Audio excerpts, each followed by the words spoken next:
I remember very clearly how I started video editing. I had opened a new YouTube channel and decided to upload finance videos without showing my face. The videos are still there. To edit my first video, I downloaded the CapCut app, and after watching a few videos, I managed to edit my first video in CapCut with the basic knowledge I had learned. Right after that, I realized how incredible much I enjoyed. After uploading a few videos on YouTube, I completely dropped everything else and started watching every single video about video editing that appeared on YouTube. Hundreds of videos about things like which editing tools I should use and how I could find guidance. Then, like every editor, I wanted to become one of the best in this field. But besides working hard, I felt like there was some secret formula that I still didn't know. I know it sounds ridiculous, but I genuinely felt like there were things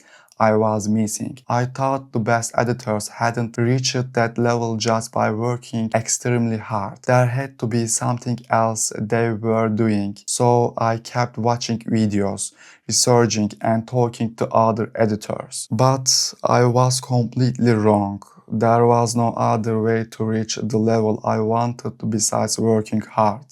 Reality hit me right in the face. But at the same time, I became very happy because this was actually a huge advantage.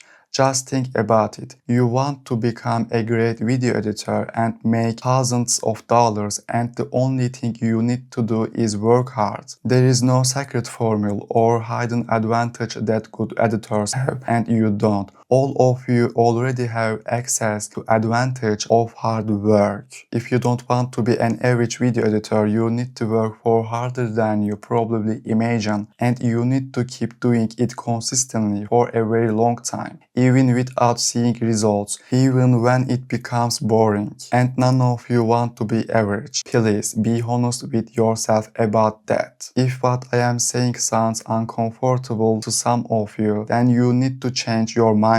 Because the moment I faced this reality, I started working much harder every single day, and my editing career completely changed. And if you are wondering what level my work is at right now, you can find my accent through my profile. If your editing skills aren't a good enough level yet, but you still think things like I can't focus if I work more than 4 or 5 hours a day, or working every day of the week would be inefficient, then reaching the top is almost impossible, and naturally, I know only a very small number of editors will actually be able to do this. I know it's not easy, and you shouldn't accept to be easy. But when you start working with your dream clients and earning thousands of dollars, you will realize that every sacrifice you made was absolutely worth it. You never hear editors say, I wish I had worked less. You always come across editors saying, I wish I had working harder, or I wish I had put in more effort. So give it everything you have now, that when you look back later, you won't have regrets, and stop making excuses for yourself, because there are always editors out there working harder than you. The money you make in this industry is directly proportional to your skills. As your skills improve, you won't believe how much the competition there is. And when you become a truly great video editor, you will realize that you have gained for more than just money. And like I said, when you look back one day, you will realize that every struggle you went through was completely worth it.